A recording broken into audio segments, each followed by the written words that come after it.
First of all, thank you very much for coming today. It's good to see another great turnout for one of these events. It means, one of two things. Either we're giving you guys valuable information or the free lunch is just too good to pass up. So we're going to pretend that we're giving you good information. And if you guys think we're wrong, feel free to tell us because you have evaluations there on your table. So please let us know what you think. And of course, you don't have to put your name, so you can really tell us what you think if you want to. We do take your comments into account, and this topic today that we're going to cover is actually coming out of requests that have been made on prior evaluations. So before we get started, I just want to introduce our team here from Dean Mead. In the audience here, we have Jay Van Hyde, Employee Benefits Attorney. We have Jane Callahan, Tax Controversy. Jane, raise your hand. There you are. Okay, we also have Steve Lee. Is he here? Okay, well, he may show up late as usual. Then, of course, we have a new guy that joined us a couple months ago, Ed Waters. Ed, stand up for the group. Ed's a recent graduate. Yay. He's a recent graduate from the graduate tax program at UF. He's in our tax and estate planning department, and so you may be seeing him up here, or at least his name on the materials, hopefully, in the near future. Special thank you to Karen and Claudia, our marketing team out there in the back, for helping us put this together. So today we're going to talk about business succession planning for the next generation specifically, and in fact, like I said, we chose this. We got several requests for this, and we've done a form of this presentation in other settings before. We've kind of, Steve Lee just walked in. Steve, raise your hand. Right on time. And we've done this in other settings. But today we've kind of tailored it to this group and hopefully be able to get something out of it. But I know that, given the background of the professionals we have in this room, you guys are dealing with these issues every day with your clients, or at least weekly. And if your experience is anything like ours, you find that business owners tend to push off the succession planning because they're focused on growing the business, generating money, or something else. But the reality is that succession planning is just as important for the business as anything else they'll do, especially if they want to make sure that the business or the value of the business at least is preserved for their heirs when they pass on. So I'm going to start off by giving you a little bit of background, and then over the next 60 to 70 minutes that we have left for the presentation, we're going to kind of walk through a typical scenario that we see come up quite often. And what we're going to do is we're going to start off with a family company, and a business owner comes to us with no planning in place whatsoever. And we're going to walk it through basically till he passes, and then the continuation of the business after his death. And along the way, we'll address certain issues that we see fairly common to these scenarios, and give you some ideas and options for how to plan for them so that you can save money, save taxes, save the business, and ultimately probably save a lot of families as well. So with that in mind, let's get started. First, starting with the life cycle of a business, this kind of gives you an idea of where we see the succession planning coming into place in the life cycle. The business owner at startup, he's focused on establishing the business, getting it up and running. Second stage is kind of growing the business and expanding to other areas. It's not really until after the owner is financially stable that we see him start thinking about, long-term prospects and planning for the business after he passes. So what is succession planning? Basically, we've put a brief definition up here. Planning for the transition of management, control, and ownership to successors to promote the continuity and future success of the business. Now, a will and trust, which everybody's familiar with, those are obviously a must-have document, but those are really only the beginning. There's a lot more that goes into a comprehensive business succession plan, and we're going to touch on kind of those different aspects today as we go through everything. Comprehensive plan really needs to address a few key items: identification and development of the next generation of leaders, governance and business structure, financial planning, and of course family governance. And by family governance, what we mean there is arranging things in order so that it reduces the likelihood of family fights after the controller has passed away. The statistics on the family businesses are pretty staggering, actually. Surveys indicate that less than 33% of businesses survive to the second generation. And that number, of course, decreases to less than 18% as you move on to the third generation. We have some statistics up here that relate to agricultural companies because we see these a lot in Florida. And also because, according to USDA studies, 70% of U.S. farmland is going to be transferred within the next 20 years. At the same time, only less than 20% of those business owners feel comfortable with their succession plan. And another statistic is that for every 5 growers over the age of 75, there's only 1 under the age of 25. So what this means is that this industry, succession planning is going to be huge for this industry over the coming years. And, if you haven't seen it already in your area, you're probably going to see it, especially here in Florida. The issues that we're going to discuss, however, don't relate simply to agricultural companies. They really permeate to all types of family businesses. So there's numerous issues that come up in the transition of management, ownership, and control. And the general concept I want you to keep in mind, or one theme for today, is that transferring ownership of a business does not necessarily mean transferring control of a business. So keep that in mind, and we'll explain more about what we mean by that as we go along. But really the issues that we see come up a lot, and the ones that we're going to address today, are minimizing income and transfer taxes, preserving ownership and control from interference from outside parties such as creditors or divorces, maintaining financial security and cash flow for principals after retirement. Just because senior generation's out of the business doesn't mean that he doesn't want the income stream from the business. So we'll get into how we can accomplish that as well. Structuring management and selecting successors. Treating family members fairly. And fairly doesn't always mean equally, because a lot of times you have some family members that are involved in the business while you have other ones that are not involved. And so the question is, how do you deal with that situation? Managing family conflicts. What we see a lot is those that are outside of the business, they want their money and they want to go elsewhere, while those that are involved in the business want to stick around and grow the business. And then, of course, maintaining flexibility for future circumstances and investment opportunities for the business. So we're going to start off, I'm going to run through some of the tax considerations that we're thinking about that are at the forefront of our minds whenever we're talking about succession planning with our clients. First, from an income tax standpoint, pretty much everybody's probably familiar with, we have a top income tax rate of 39.6% on ordinary income. We have a top capital gains rate of 20% on long-term capital gains. We have our 3.8% surtax on net investment income, which is generally passive income. If you have non-Florida owners in the business, you're going to be dealing with state income tax issues.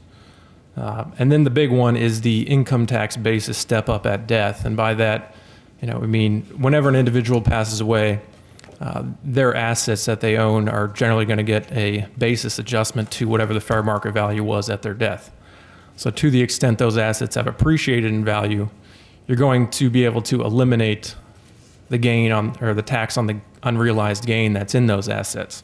And this one's becoming especially important in planning for family businesses now that the exemptions, transfer tax exemptions, have gone up to $5.3+ million. It brings income tax planning a lot more to the forefront for those clients, as opposed to estate tax planning. Moving on to the transfer tax rules, we have our transfer tax rules are the estate, gift, and generation skipping transfer taxes. Right now, we have a unified gift and estate tax rate of exemption, of $5,340,000 in 2014. That's going to go up to $5,430,000 next year. Those numbers just came out today. Basically, what that means is an individual can give away up to a cumulative amount of $5,340,000 in 2014 during life and at death in total. We also now have portability between spouses, so to the extent one of the spouses dies with without using any of that estate tax exemption, that now can be ported over to the surviving spouse and used to shield assets upon the death of the second spouse. The generation skipping transfer tax exemption, that is the same amount, $5,340,000. That is a consideration whenever we're talking about transfers from an individual to a grandchild or lower generation at that point. The top estate, gift, and GST tax rates are 40%. And also we have the consideration that, estate taxes generally due 9 months after death. So obviously there's liquidity issues that need to be figured out, and we're going to get into how we can plan for that as well. So with that framework in mind, what we're going to do is now set up a scenario of a fact pattern that we're going to work off of for the rest of the time. And of course, in the spirit of Halloween, the family we chose was the Addams family. You probably thought this show was gone years ago, but of course, through the magic of PowerPoint, we can bring anything back to life. So taking a look at Addams Family Company, we're going to call it AFCO for short. This is somewhat of a standard scenario. We have Dad Gomez, owns 100% of the business. He has 3 kids in this scenario. Wednesday and Pugsley, who are both involved in the business. And then we have Fester, who is not involved in the business. But Gomez, he has a child of Gomez for purposes of this scenario. Then, of course, we have Lurch. Lurch was the butler in the show, but we've given him a huge promotion, and now he's a key manager in the company. AFCO, as you can see, has 4 distinct lines of business. They really got their trucking and equipment, which we put a value on of $700,000. They have their cattle operation of $300,000. They have their pumpkin farm, which is $3 million. And if this was any other week of the year, we'd be calling this citrus. But this week we're using pumpkins. And of course, the real estate, which tends to be one of the most valuable assets. We have a list here, a value of $10 million. So for purposes of this scenario, assume Gomez is 50 years old. The company is worth $14 million, and Gomez has $1 million outside the business, which is somewhat typical of what we see where the business owner has most of their value tied up in the business. Gomez has a basic will that divides everything equally among the children. And then, of course, we've always got the child with financial problems, this one being Fester. And then Lurch does not get along with all the children, so that could be an issue to come up as well. So the first scenario we're going to look at, Gomez dies unexpectedly at age 25. And 55, excuse me. Yes, 25 would be way too young. Do you have 3 grown children? That's true, yes. So Gomez dies at age 55. Here's what we have. I mean, each child inherits a third of the business outright. And obviously the issues that presents. First one, we're always thinking about creditor protection. They own an interest in the LLC. We might have divorce actions. There could be creditor issues coming up because of the individual ownership. You have Fester, who's acquired a 1/3 interest in the company, even though he's not involved in the company. And what this means is that if you have Pugsley and Wednesday cannot agree on a vote, Fester becomes the swing vote in that situation, which is not something you want to see with somebody that's not involved in the business. You have the children who are left to create a governance structure now between the 3 of them without the input and probably more importantly, without the influence of Gomez. Dad used to be around to monitor family disputes, but he's no longer involved in this scenario. We have Lurch, who was the key manager that kept the company running. He can now be voted out or fired by the children. And of course, Gomez's estate, we have to worry about paying the estate tax, and he's going to be paying estate tax on 100% of the business. There's no valuation discounts in this scenario because he does own 100%. So we have to deal with how are we going to pay that estate tax. So turning now to some of the tax benefits, there's 2 important tax elections to point out to deal with the estate tax issue that we have in this situation. The first one deals with reducing the estate tax, and that's the 2032A election. And this is found under Code Section 2032A, not surprisingly, of the code. But basically, whenever an individual passes away, real property is valued at its highest and best use for estate tax purposes. So that means if you have vacant land, which could be developed and be worth a lot more money, the IRS is going to tax you on that higher value as if it was developed. 2032A says, Well, we'll let you value that property as a farm property or a property used in a family business. But we're only going to let you reduce the value by $1,090,000 this year in 2014, and that number is indexed for inflation, so it's going to increase every year. Basically, what that $1,090,000 reduction equates to is a $436,000 estate tax savings when you apply the 40% tax rate.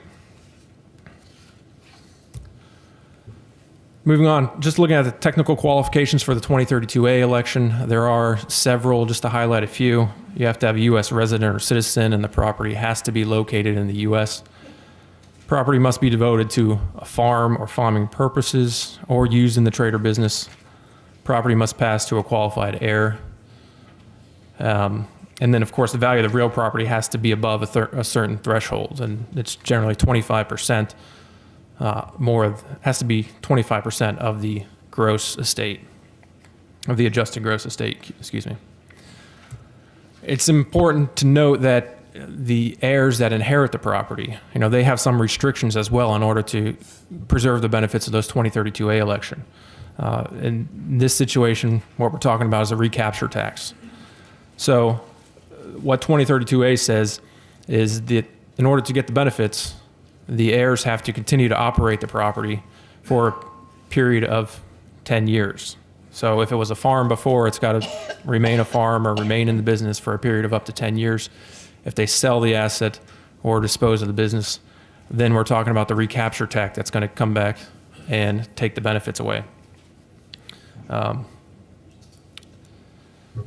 As far as the recapture tax goes, if the business is not going to survive at the second generation, then that's where this tax is going to come up. And so it's important to make sure that the business itself can survive to that next generation. Paying the tax, there's several options here. Obviously, you can always use assets from outside the business. You can sell off the business itself or sell off business assets to pay the estate tax. You can borrow money from a third-party lender. But really the better options, one is to use a life insurance policy. And the way we do this, you're probably familiar with, is we set up an irrevocable life insurance trust for the owner. Therefore, when he passes away, the insurance proceeds are going to be outside his estate. They're going to be paid to the trust tax-free. The trust can then use the insurance proceeds to either lend to the estate to pay the estate tax, or can use the insurance proceeds to purchase assets from the estate. So therefore, the estate will have the liquidity to pay the estate tax. In Gomez's situation, he did not have a life insurance trust set up. So the question is, what can we do to avoid paying, basically $3.8 million of estate tax 9 months after death? And what that leads into is the second election I referenced, and that's the 61-66 election. You hear a lot about in the news about how the estate tax kills small businesses because what it does is it'll force a fire sale of assets, 9 months after death to pay estate tax. But the people that make those claims, generally aren't familiar probably with 61-66. And what 61-66 election allows you to do is defer the payment of tax attributable to the interest in the closely held business up to a period of 15 years or 14 to 15 years after death.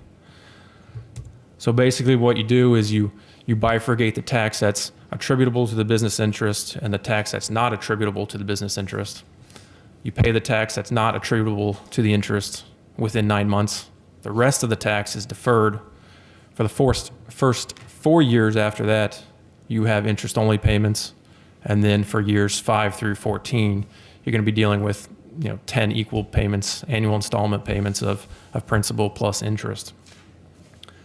Like 2032A, there's technical requirements for 61-66. Just to highlight a few, the decedent must be a U.S. resident. Value of the decedent's business must exceed 35% of his adjusted gross estate. And the business must be a partnership, must be a sole proprietorship or a company or partnership that has fewer than 45 partners, or a company or partnership that at least 20% of the voting interest is owned in the decedent's estate. Again, like the 2032A election, there's post-death operational requirements in order to maintain the benefits for 61-66. if you dispose of an interest in the business that's more than 50%, or you withdraw more than 50% of the assets from the business, basically all your deferred tax is going to be accelerated at that point, and the benefits of 6166 are going to go away. Of course, if you miss an installment payment, then you're going to have to accelerate all the tax as well. But one of the big benefits of the 6166 election is that it allows you to effectively take a low interest rate loan from the government.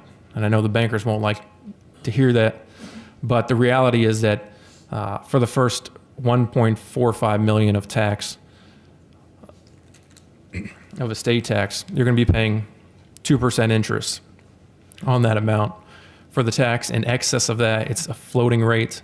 Right now, it's about 1.35%. So what you have is basically a very cheap loan from the IRS that you can take even if you have the liquidity to pay the tax within 9 months. So in the end, what do we have? We have Gomez's final estate tax bill. We started with a estate tax of $3.864 million. That was due 9 months after death. Due to the 2032A election, we were able to reduce that by about $436,000. Also, after making the 6166 election, we're basically only paying about $250,000 of tax within 9 months, and then interest only of about $47,000 a year for the next few years. And then, of course, when the principal installments become due in year 5, then we ramp up to about $318,000 of tax plus interest. So with that in mind, I mean, we're now going to look at the other side. What if Gomez came to us before he passed away? You know, what could we have done? And David's going to give you an idea what that may look like. Yeah, thank you, Brian. And just a question on 6166. There you have the low interest, but is that interest deductible in computing the estate tax? 6166 interest, no. Okay, all right. That's the reason for the low interest rate. Right. Yeah. Okay. All right, so I'm going to pick up on scenario 2, and just to remind everybody, all the lines of business of AFCO are in one entity run by Gomez. He has 2 of his 3 children are active. The third one, Fester, is not, and he has 1 key employee who he's also active in the business.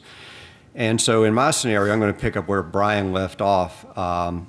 And we're going to presume now that whatever the event that caused Gomez's death in 2014, he survived, and he suddenly sees the need to do estate planning. It was a sort of epiphany for him, and so he came to us and asking what what to do. What are the goals that we are trying to achieve for Gomez and his family in this restructuring? We want to set up a framework for them that accomplishes several goals. We want to have a framework for the management, ownership, and control of the business to reduce the possibility of infighting after Gomez's death and decrease the probability that AFCO is going to fail internally because of strife or infighting among the children and the key employee. We want to create a mechanism to facilitate the transfer of wealth from Gomez to his children, to the next generation, at a tax-advantaged method with discounts. We want to isolate. Right now we've got 4 businesses all in one entity, and we want to ideally spread those out so that we isolate the liabilities that might arise from one of the lines of business from each other. And we want to protect the operations from outside creditors of Gomez and his children going forward. So our framework would look something like this. AFCO, you can see that the 4 lines of business have been dropped down into 4 separate LLCs, isolating both the liability that could arise from one LLC or line of business from the other 3. Each has its own manager, the person who is running that line or managing that line of business inside AFCO formerly. You have a management team under AFCO LLP, which is the new entity, the surviving entity, that oversees all the operations and makes high-level decisions about the company and the affiliates below that. You have control isolated in a 1% general partnership interest, and you have the rest of the ownership in a 99% limited partnership interest that's generally not active or has no part or say in control of the business. And that is the latter part that would allow Gomez the potential to transfer interest to, down to his children without involving all of them potentially in the management of the company. Okay, so this again is just what it looks like pre-death, without all the other stuff that was at the bottom of the last slide.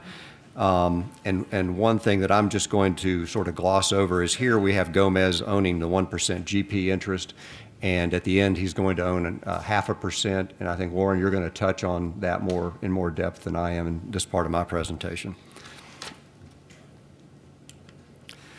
We talked about Gomez wanting to give away some of these LP interests to his children to reduce estate taxes at his death. Since he realized after his near-death experience what Brian told him what his estate tax would have been had he not survived that. So the LP interest allows him, if he gives those to his children, all post-transfer growth and income is going to inure to the benefit of the recipient, the children. It's going to be outside of Gomez's gross estate at his death. So we're shifting value today and all the future appreciation away out of the transfer tax system. Hopefully valuation discounts are going to be available for the transfer of these interests because they're minority interests, they lack control, and also lack of marketability for this closely held family business. And those combined discounts can easily be 30% or more. The way we're going to structure this, Gomez does not like to pay tax before he has to, so we're going to structure it so that with the discounted value of what he gives away is going to be no greater than the amount of his current lifetime exemption of $5,340,000. Whoops. So in the example that Brian did, Gomez had a $15 million estate, $14 million was AFCO, and $1 million of other assets. So we're going to look 6 years down the road to the year 2020 and say, well, what benefit could Gomez reap from these transfers in 2014? We're going to assume that both AFCO and his other assets grew 50% during that 6-year period. So at his death, we're now presuming at 2020, AFCO has gone from $14 million to $21 million, and his other assets have grown from $1 million to $1.5 million. Now, you'd want to have a baseline saying, well, what would be the result in 2020 if Gomez had been obstinate and said, I'm going to keep it all, I'm never going to die, and died with a $22.5 million estate, as we've presumed everything's grown 50%. And we're projecting that the estate tax exemption in that year might be $6 million. It could be more or less. That would, at a 40% rate, that would be a $6.6 million estate tax liability in 2020. But with the restructuring, and let me go forward just a second and then come back. With the restructuring, we've assumed that Gomez could give each of his children almost a 20% limited partnership interest in AFCO, assuming a 35% discount, and that would use his current 2014 $5.34 million exemption, and he would not pay any gift tax at that time. Okay, so what would it look like, assuming Gomez went along with the restructuring, went through with the proposed gifts that we have told him he should make? He still has $1.15 million of other assets. His 40% limited partnership interest with a 35% discount is worth $5.5 million. That's what he kept. Remember, he gave away about 60%, kept about 40%. And he's still here, we're assuming he has a 50% interest in the GP now.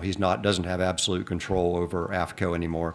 That's worth $100,000. He's got a $7 million gross estate. His remaining exemption, remember, we assumed it was going to be $6 million in 2020, less the $5,340,000 he used this year, leaves him with $660,000 of exemption. So he's got just under a $6.5 million estate, which at a 40% estate tax rate is a little over $2.5 million of tax. So, the comparison is quite shocking. I think Gomez would like these results. You've saved over $4 million of estate tax, meaning you have $4 million more money that stays within the family unit. And so whatever doesn't go to the IRS goes to the family. Now, it's easy to say, Gomez, this is what you should do. You should break these things down, reorder the ownership, and that works out fine for liability control and tax purposes. But one of the most difficult issues that clients like Gomez have to deal with oftentimes are what to do with the one child, in our example, Fester, who's not active in the business. How do you, how do you compensate for the fact that you have two family members who are in the business and one who isn't? Everybody is going to share in the appreciation and the income off of their 20%, let's call it limited partnership interest that they received as a gift and whatever they inherit from Gomez at his death. But the two family members who are involved in the business, they could have employment agreements and they could just be compensated for what they do, for the value of what they do for the business as an employee. You could just give all of, and this would be a little bit of a difference from the scenario where we gave Fester a 20% interest during Gomez's life. You could give all the business interest to the two children who are involved and some other asset to Fester. Now, in our example, Gomez couldn't do that because he had he only had $1 million in separate assets. But you could provide assets to compensate for that or substitute for that by doing a life insurance policy through an irrevocable trust that would pass to Fester if he were alive to offset the amount of the business that's going to the other two children. You could even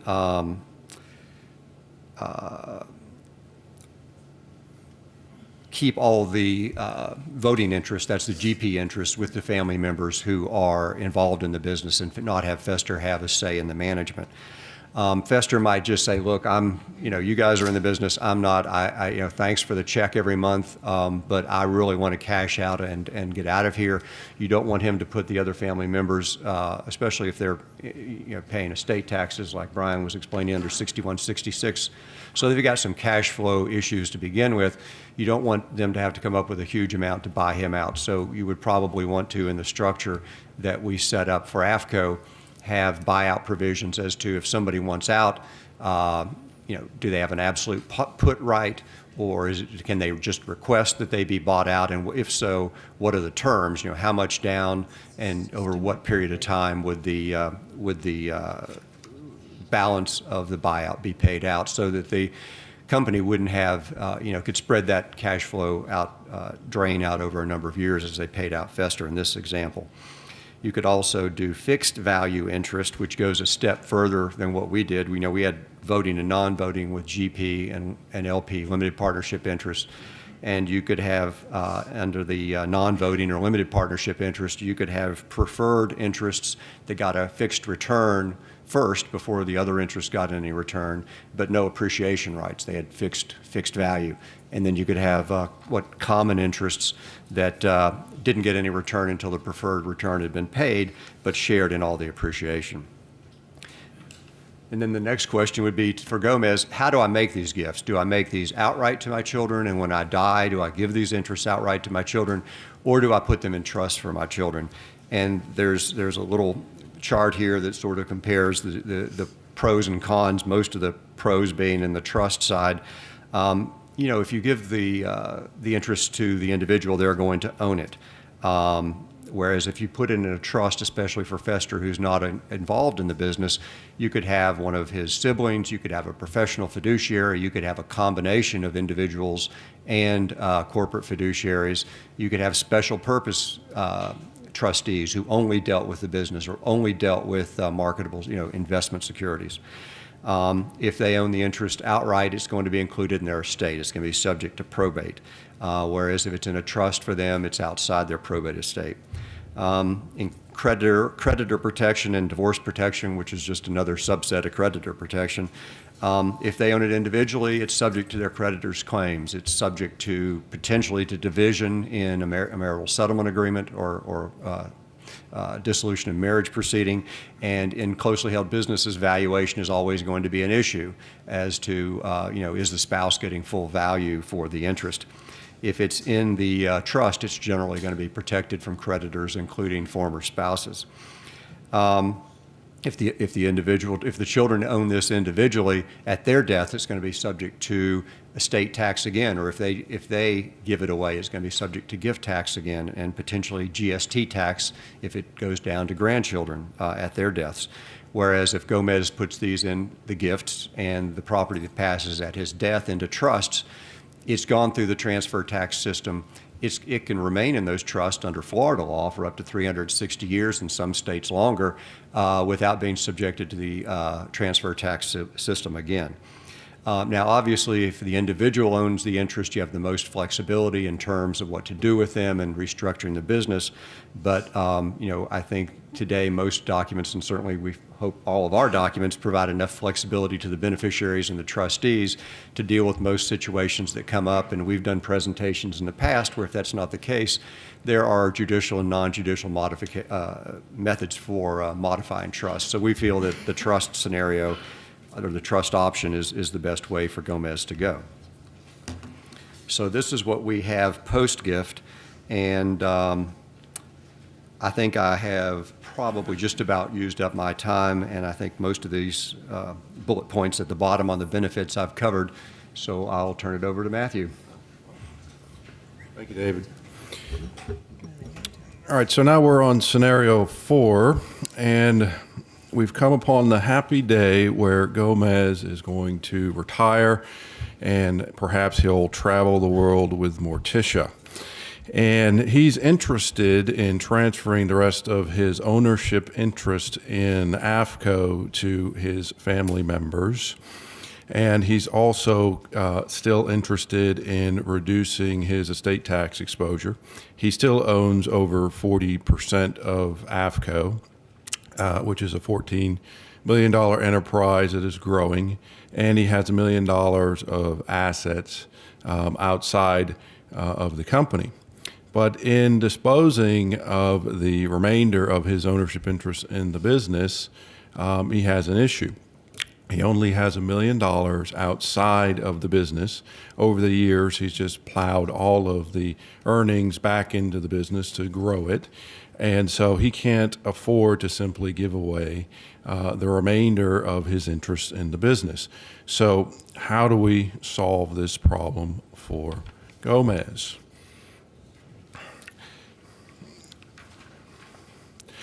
Well, we can transfer ownership interests in a variety of ways in which Gomez continues to retain a stream of cash flow from the business.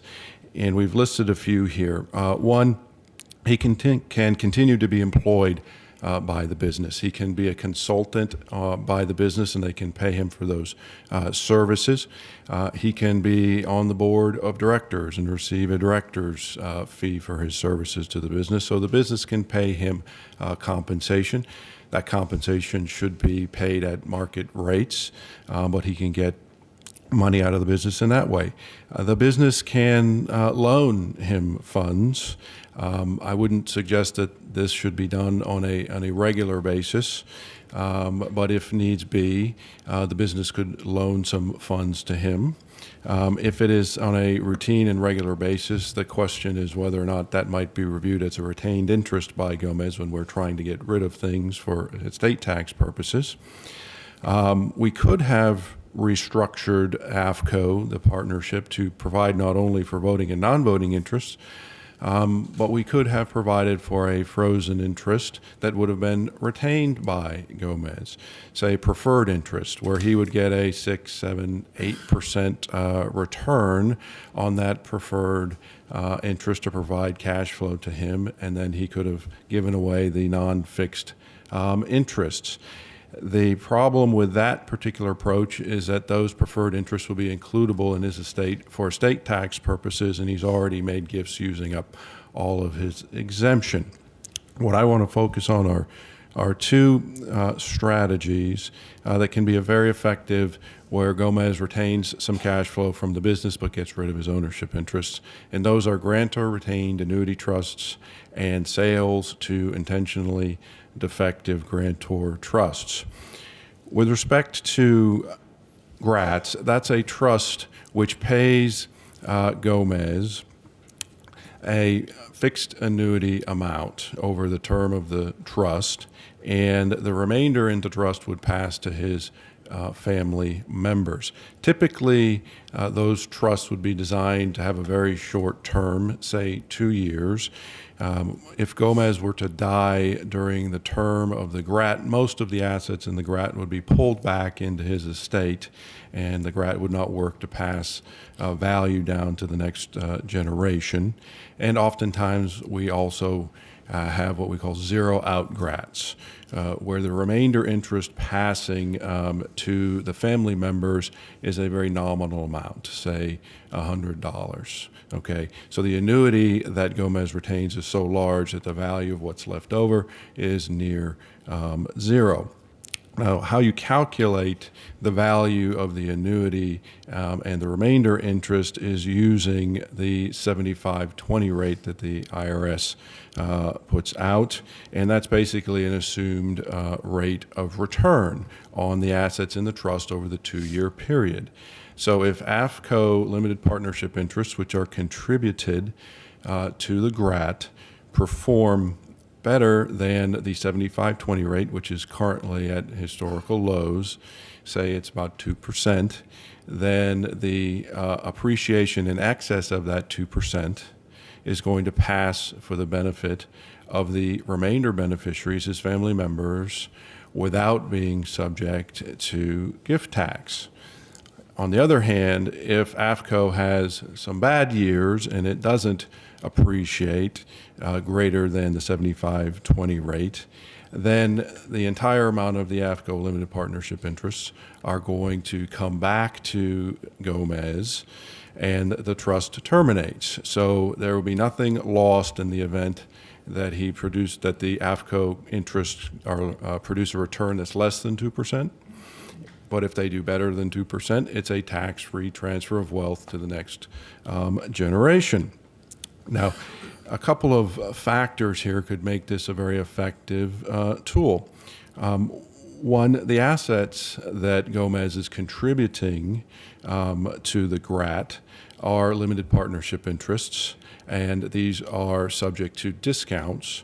So on the way into the GRAT, when calculating what the annuity should be and what the remainder will be, we're using discounted assets. That could be 30, 35, 40% reduction in the value of the underlying assets in the business. Now, AFCO can make distributions to its partners during the term of the GRAT. So the GRAT would then receive dollars from the company, and the GRAT would take those dollars and pay them out in satisfaction of the annuity amount coming back to Gomez. So what we have here is discounted assets going in and cash that is undiscounted, obviously, coming out, which can be an effective tool of trapping value in the GRAT. In addition, we can do what we call rolling GRATs. So after the first year of the GRAT is over and the large annuity amount comes back out, and perhaps some of AFCO comes back out to Gomez at that time, Gomez can do the same thing over again. He can take the AFCO interest that he received at that time, and he can contribute it to a second GRAT with the same terms and continue on in that practice until eventually all of the assets are transferred down to the next generation. The concerns that we have with the GRAT transaction in this particular circumstances are the high transaction costs with this kind of business. Okay, this business needs to be valued, and it would have to be valued by an appraiser on the contribution of the assets to the GRAT, and it would have to be valued by the appraiser to the extent that any of these interests needed to come back out of the GRAT in satisfaction of the annuity amount. And so this increases the costs of doing the GRAT when you have non-marketable, difficult to value assets, because every time you have a transaction, you have to have an appraised value for those assets. In We addition, have some people in the audience would say, and that's a problem? yes. Sorry, guys. We'll get something for you in a minute. And in addition, it's not some people have determined maybe some clever ways of using grats in the context of planning for next generations, but typically that's a little more aggressive. So it's not going to be a good vehicle if we want to, say, have some of this assets that we're trying to pass down to the next generation exempt from estate tax at the next child's level and grandchild's level and so forth. It doesn't work as well in generation skipping planning. So one of our favorite techniques that we use is the sale to the intentionally defective grantor trust. And the reason that works very well is we can reduce the transaction costs for that planning transaction. The rates of return that we can use for the sale transaction as opposed to the GRAT transaction are lower, so our hurdle rate to get over is easier in the sale transaction. And we can leverage this, the sale, a little bit more than we can leverage the GRAT transaction. In a GRAT, you can only backload payments so much. In a sale to a intentionally defective trust, we can do interest-only payments and have the bulk of the money coming back to the seller at the end of the term, which basically means that they can grow the assets without having to pay it back sooner. So we're going to look more closely at this sale transaction, and based on the prior planning that we already have done, we've got 3 trusts already created for family members. When we are doing this for our clients and these aren't already in existence, we have to create a trust, and then we usually put in what we refer to as seed money in this trust, because we know that Gomez wouldn't sell his 40% interest in his business to a buyer that didn't have any resources.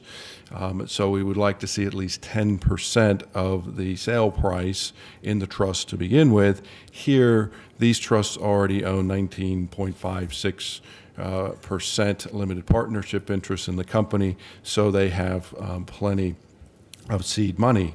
So Gomez is going to enter into a purchase and sale agreement with these trusts for the sale of his interests in the company, and each trust will purchase 13.343%, and he's going to take back a promissory note and perhaps some cash down payment. Again, we need to get his interest in the business appraised. So the appraiser's out there. We've got you working now. And this is going to be a relatively bargain price viewed among the family. Okay. Again, there are going to be discounts because this is a limited interest that's non-controlling and it's non-marketable. So it'll be less than its pro rata share of the underlying assets.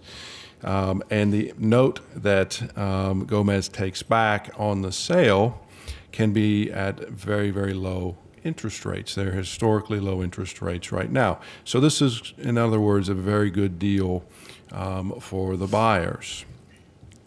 But we also want to protect Gomez's interests, so he's going to take back perhaps a security interest in the limited partnership interests that are sold to the trust. In the event that they can't pay him, he can take back his interests in the company. Now, these trusts are already created, but let's assume that these trusts were designed to be grantor trusts for income tax purposes. And what that means is that the grantor trust and Gomez are treated as one and the same person for federal income tax purposes. So the sale of his limited partnership interests to this trust is not going to cause any income tax consequences because it's like he sold it to himself as far as the IRS is concerned. So what we have at the end of the day is the growth of the limited partnership interests occurring within the trust that has sold it to. The amount of money that is coming back to Gomez is limited based on the interest rate on the note, which is at historical lows. So over time, Gomez is going to use that money to pay for his living expenses, and the value of the business is going to continue to grow outside of his estate. we haven't made a gift here. We've sold it to these other trusts, so we haven't used any of his exemption in doing that, and these trusts perhaps are already exempt from generation skipping transfer tax and can pass down through multiple generations without any future estate tax. Now, the concerns that we have with this kind of planning is where will Gomez get his money to live off of once the full purchase price is paid back? The thing that we do with these kind of planning techniques is we need to structure the note payments in a way that we can be relatively assured that Gomez is going to receive the cash flow under the note for the remainder of his life to meet his living expenses. Now, the counterbalance to that is we would rather not have that note be in existence at the time of Gomez's death. Number one, if he dies without the note, the reporting that we have to do on an estate tax return is less. Number two, when he dies, the trusts are no longer grantor trusts with respect to him, so all payments under the note are subject to income tax. And there's also some uncertainty regarding the recognition of gain deferred on that sale to the grantor trust at death if the note is not paid off. So we need to balance Gomez's interest for cash flow with our tax concerns. But I think the takeaway here with respect to Gomez's interests and what he needs is that there are methods to use to provide the cash flow to him. These methods can even be layered in here. We can provide Gomez with director's fees, consultants' fees. We can have frozen interests that Gomez retains but sells unfrozen interest to a defective trust. But the devil's in the details in this kind of planning. You need to ensure that Gomez has all the cash flow that he needs for the remainder of his life, but also be assured that all the tax consequences are well thought through. And don't forget that Gomez still owns a voting interest here. So Yes. as long as he has some voting interest, he can have, whether, and we're going to talk in a minute about control, but he might be able to, provide for the management fees, maybe a deferred compensation arrangement for himself. So, we hope that Gomez is able. We're not going to leave him out there all, to the unfortunate whims of his children entirely.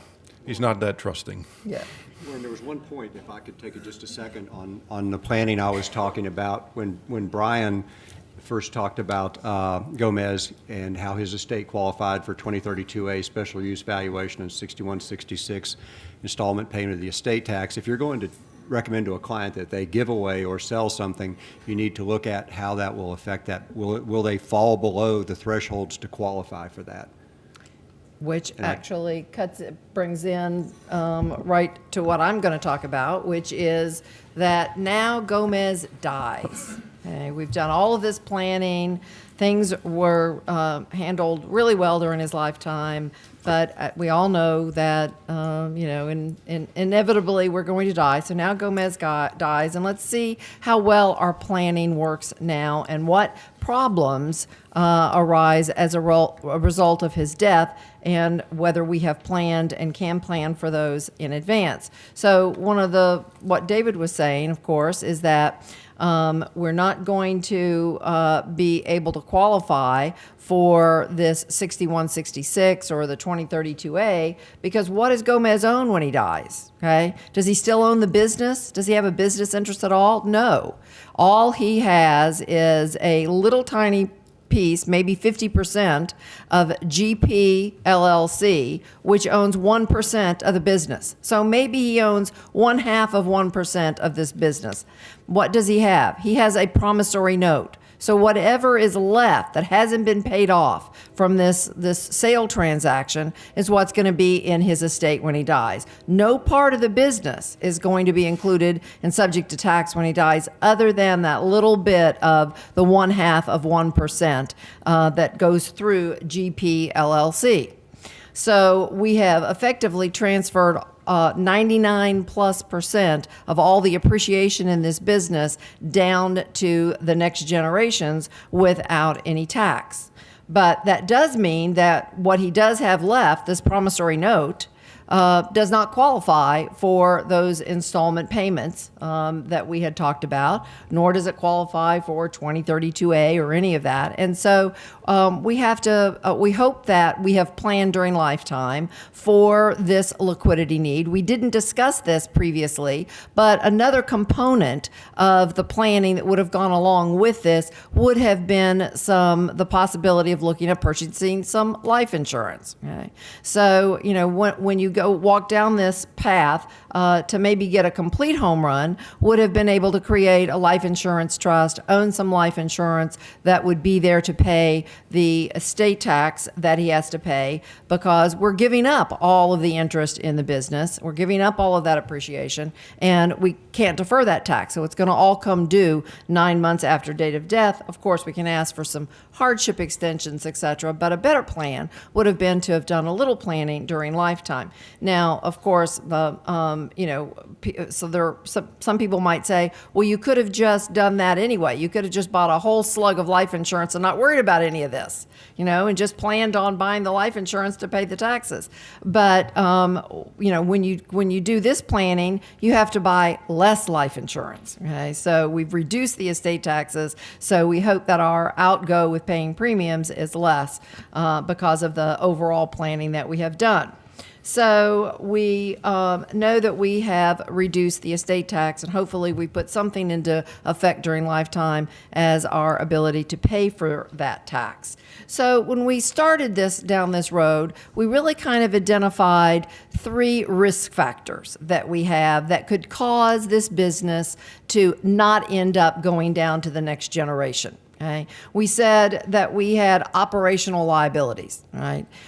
We could have the truck driver take a liquid lunch on Friday afternoon and take out a school bus, and the liability could take out the whole company, right? And he had everything all in one big pot. So if there was a problem with one thing, he would lose the whole thing. So we isolated operational liabilities and completely reduced that risk factor. Hopefully also that was combined with some umbrella insurance policies, etc. But we've really reduced that risk factor. Okay.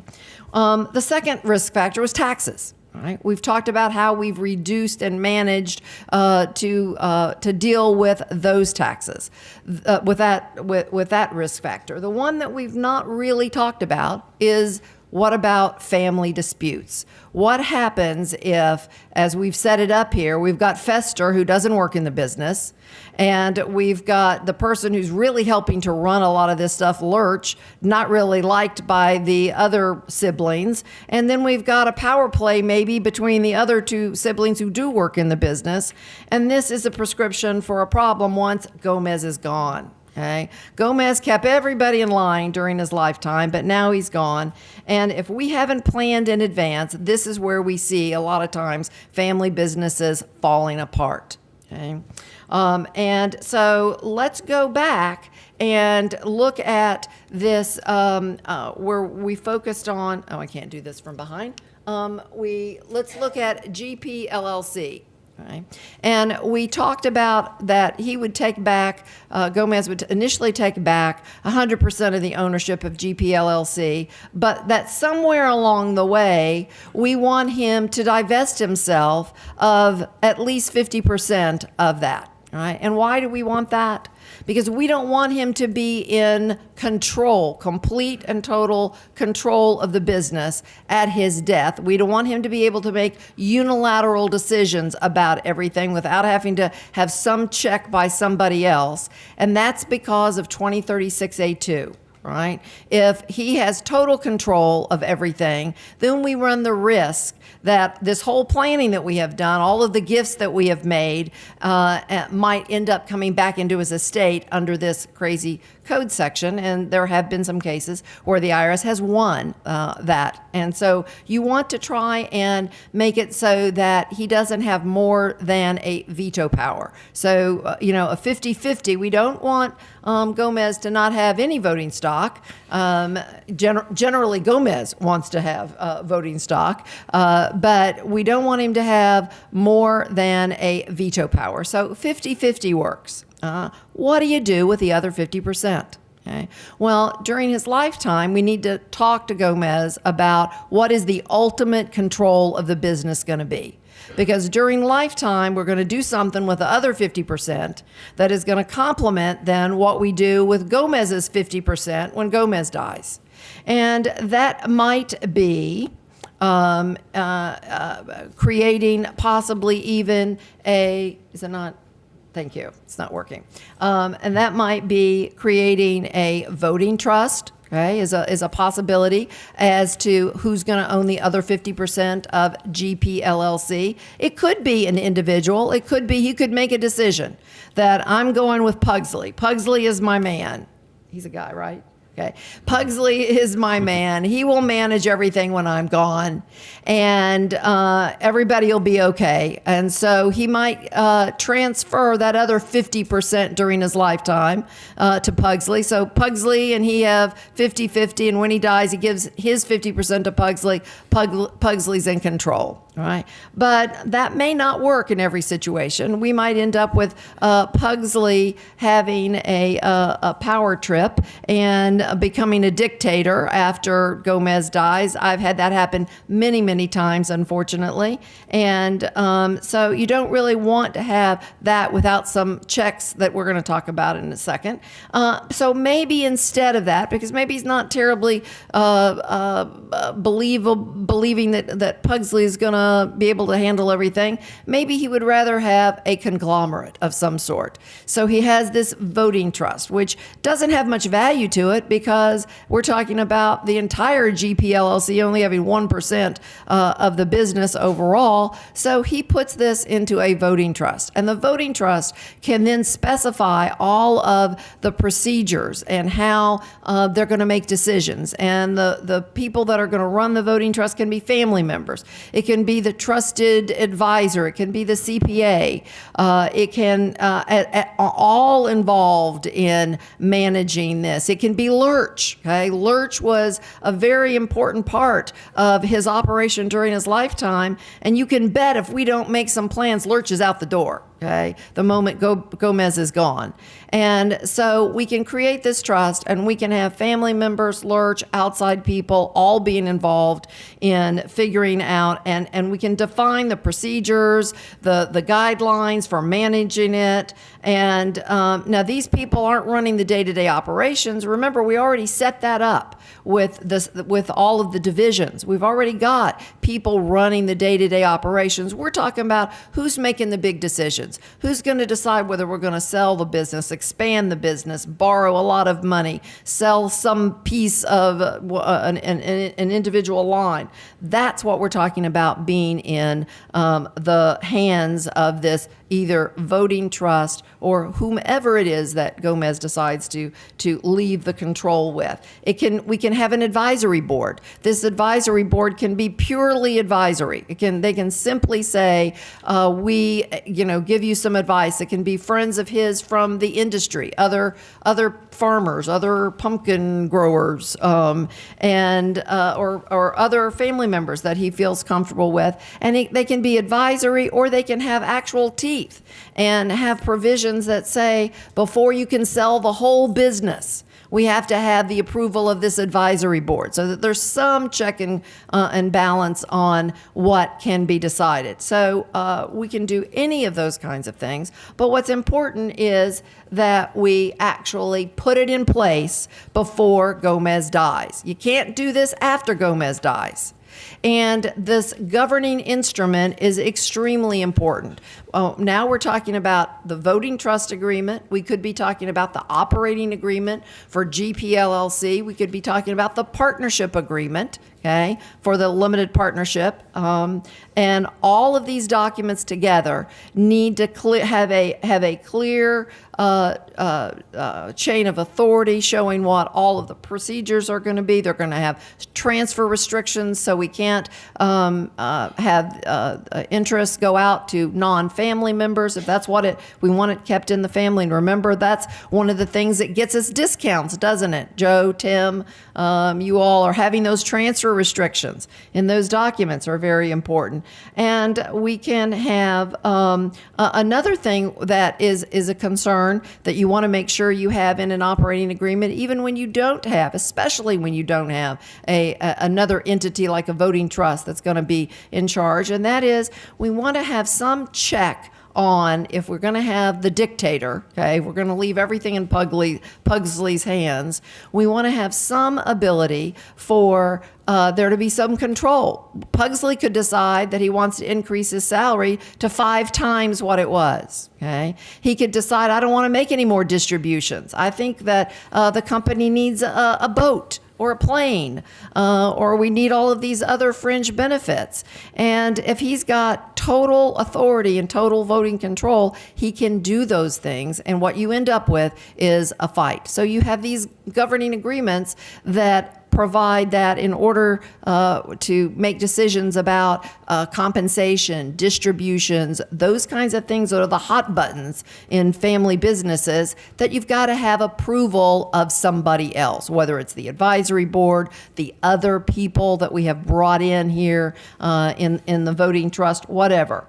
So that they do not have the unilateral ability to make those kinds of decisions, which is going to tear the family apart.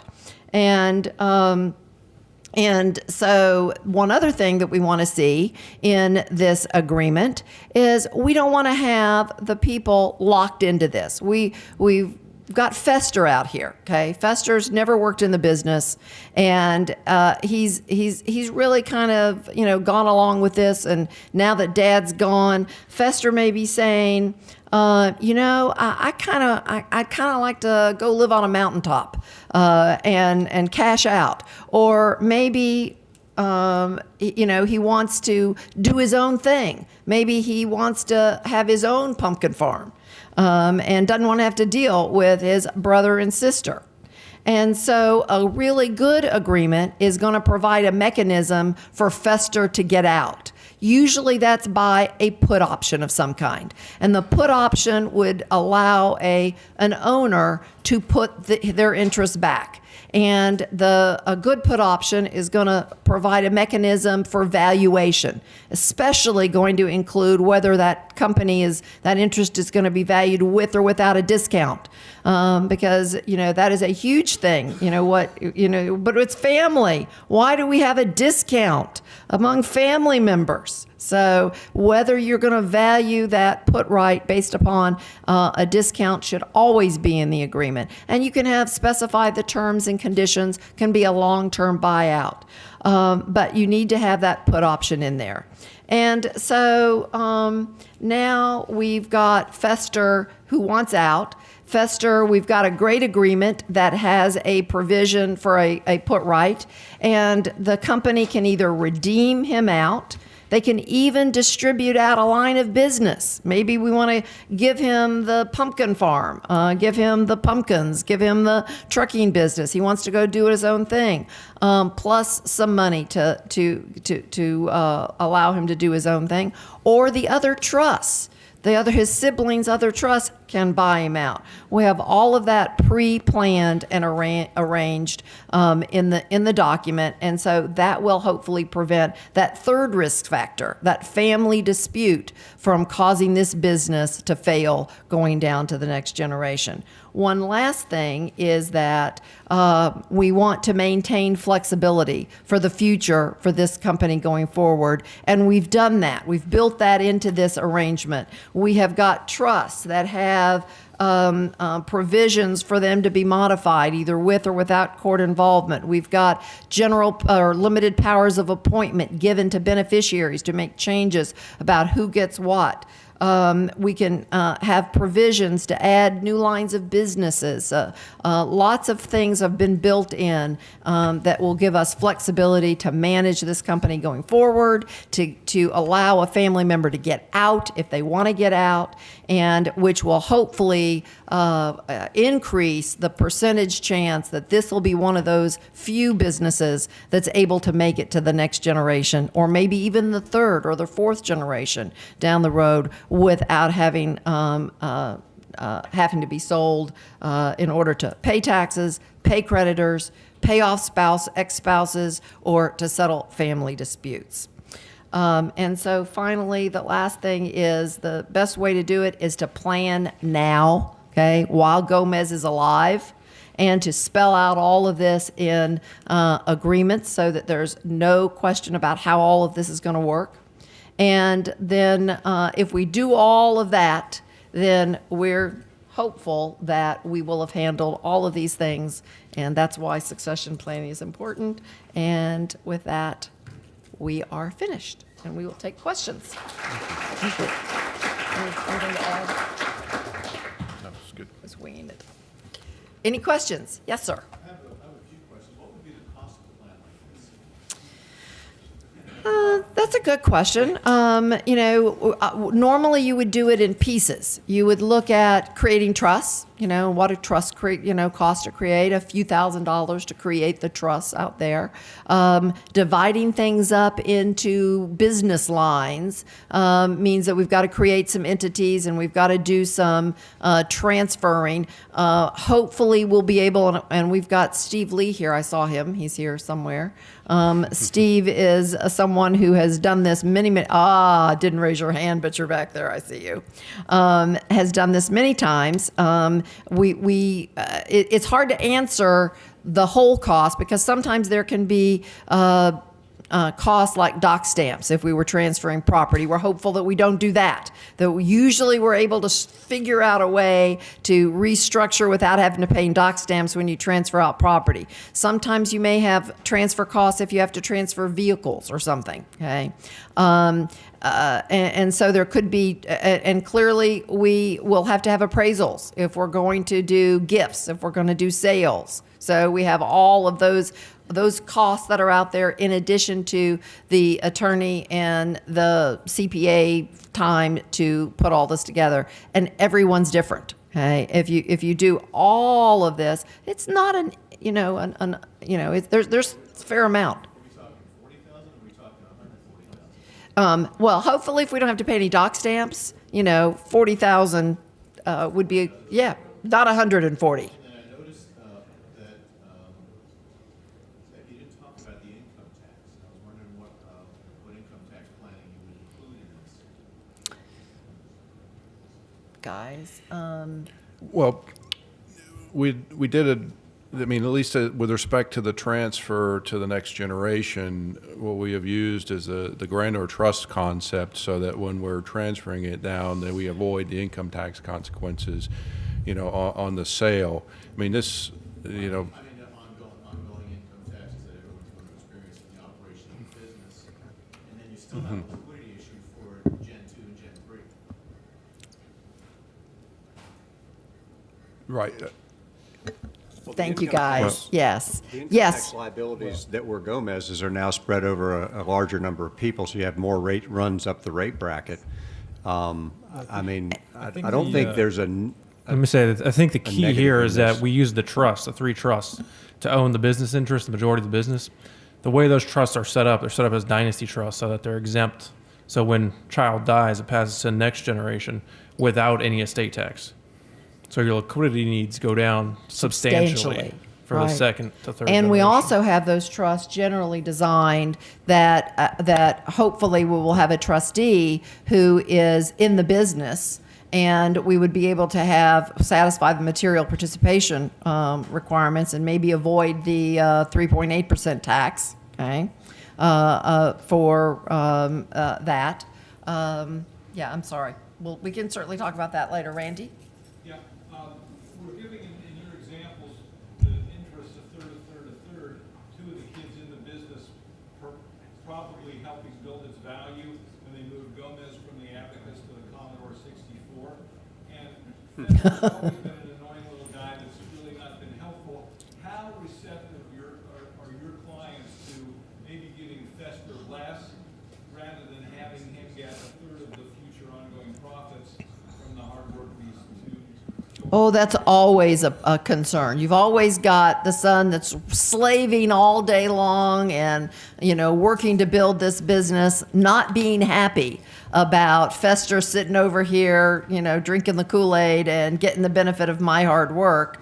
And then you've got on the other side, Fester sitting there saying, he's goofed off and, he blew my, the value of my company. And so, sometimes we would like to be able to get Fester bought out with something else. And maybe we might even use some life insurance to be able to fund that, so that Fester's share is not necessarily a share in the business.